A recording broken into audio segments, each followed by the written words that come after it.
Hi everybody, happy Wicked Wednesday and welcome to Shivers. I just went to Carolina Fear Festival this past weekend and bought a ton of new comic books. So today we're talking about just that, horror or thriller themed comic books and some stories that I would definitely recommend. Getting into the history a little bit, comic books have been around since people have been creative, essentially. But the first official comic book came out around the year of 1820 from the Swiss schoolmaster Rodolphe Topfer. He's usually credited with the invention of the first comic strip, publishing 7 of what we today would call comic books, or more recently, graphic novels. He drew his first, The Loves of Mr. Vousboys, and wrote the story to go along with the scenic pictures. It wasn't until 1938 that DC Comics released their first comic book featuring the iconic character Superman. In 1955, we saw the first horror comic released through a series of stories under the Tales of the Crypt book, and Stephen King's Creepshow comic arrived on shelves in 1982, kicking off the modernization of graphic novels that we still read today. Stephen King's son, Joe Hill, owns a publishing company, Hill House Comics, where many horror and sci-fi related comics are published today. Kicking off with a comic published under Hill House Comics, In the Low, Low Woods hits close to home for me as it's a story about Centralia, Pennsylvania, the mining town that burns forever. In real life, the story of Centralia is still quite mysterious. All we really know is that there was a fire that started in the coal mines that burned so heavily it drove all members of the town away, leaving behind houses full of items and pictures that are still there today. Now, a stretch of road called Graffiti Highway houses the cracked and smoky ground, making all visitors wonder what lies beneath. The comic book takes this real-life story and turns it into a horror and sci-fi adventure, setting us in a town called Shudder to Think, Pennsylvania, where the only animals in the forest are these radioactive-looking rabbits with human eyes and deer that stand on 2 feet. The story is told through the eyes of a young teenager and her friend who stumble into the forest one day and see these animals, prompting them to figure out what's really going on in the town. There are 6 comics in this series that explore the lore of the town, and I definitely recommend reading them. It's fun storytelling set in a real-life town. What's better than that combo? The next comic book on this list is one called Red Room. This comic book is definitely the most graphic I've ever seen and probably one of the darkest stories in general that I've ever read. Aided by the anonymous dark web and nearly untraceable cryptocurrency, a criminal subculture has emerged. It live streams murders as entertainment, making us think, who are the killers, who are the victims, who's paying to watch, and how do we stop it? Red Room is constructed as a series of interconnected stories, shining a light on the characters who exist in the ugliest corners of cyberspace. Red Room peels back the curtain on the side of humanity few of us knew existed, let alone understood. In one story, we follow one of the main moneymakers in the dark web, and we see that she has a farm of inbred victims that she uses as victims in these murder videos. It's a wild story, very highly creative and highly staining, but definitely worth it for anyone with a strong gut. The story itself is inspired by the dark web that is out there today. The videos that surface from that, particularly around the times of the pandemic, a lot of crazy things were happening on the dark web. So the author of this comic book decided to make a story about it.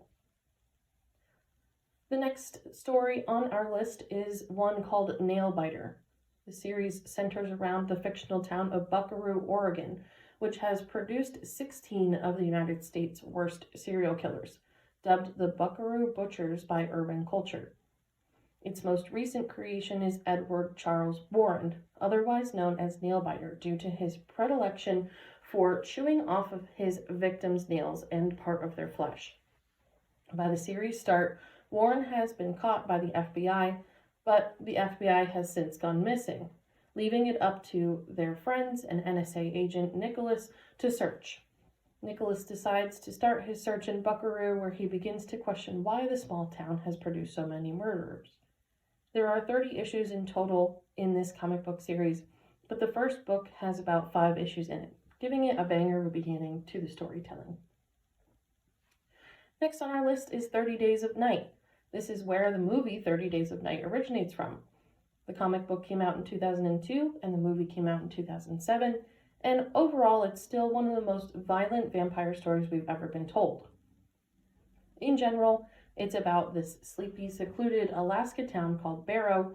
The sun sets and doesn't rise for over 30 consecutive days and nights, and from the darkness across the frozen wasteland an evil will come that brings the residents of Barrow to their knees. Essentially, it's 30 days and 30 nights of darkness, and that's the perfect grounds for vampires to hunt. So a lot of people in the town who are natives know to leave, but everybody else who just moved there or who doesn't really know the tradition, they essentially get stuck there and are at the mercy of these vampires. They have 30 days to survive them or kill them. The last one on our list, of course, I would be remiss without mentioning the best comic book ever, The Walking Dead. The Walking Dead has so many followers, has so many influential stories. I have tattoos of The Walking Dead. It's a big part of my life and a big part of why I got into horror in the first place. The first comic book that came out under The Walking Dead was in 2003 and has now grown to include a total of 193 issues. The Walking Dead comic series officially ended in 2019, but the show still continues on in spin-off form. Originally, a large part of the Walking Dead TV show followed the Walking Dead comic book almost to a T, but it since has really sputtered off. In the comic book, Rick is thriving and surviving, Carl's thriving and surviving, both of which are gone now. In the TV show, Rick is still alive somewhere in the ether. Carl is dead, which is when I kind of fell off the bandwagon of watching The Walking Dead. And Judith, his younger sister, is a big survivor and leader in the actual book as well, which she kind of is in the show. But the show has gotten a little silly. The comic books in general have gotten a little silly as well, getting into more of the sci-fi-esque area of an apocalypse. One of the biggest reasons, and I think the biggest attractions to The Walking Dead comic book and storytelling in the beginning is like, we're following these really everyday average people through the apocalypse, what they do to survive, what they do when they meet each other, how would you act, how would you be, and it all feels very realistic. You know, if you were going through an apocalypse, how would you act, how would you be, and you can really feel yourself in these characters. So since then, it's creative. I will never knock The Walking Dead. I do think that they should have ended the show a lot earlier than they did. I don't think that they should have killed Carl, but that is the story that it is, and the comic book and the TV show are still absolutely worth watching. So that is all for our comic book dive today. Thank you for listening to today's Wicked Wednesday. We are hosting a summer book club throughout this meetup, so feel free to join and look at some of our other events as well.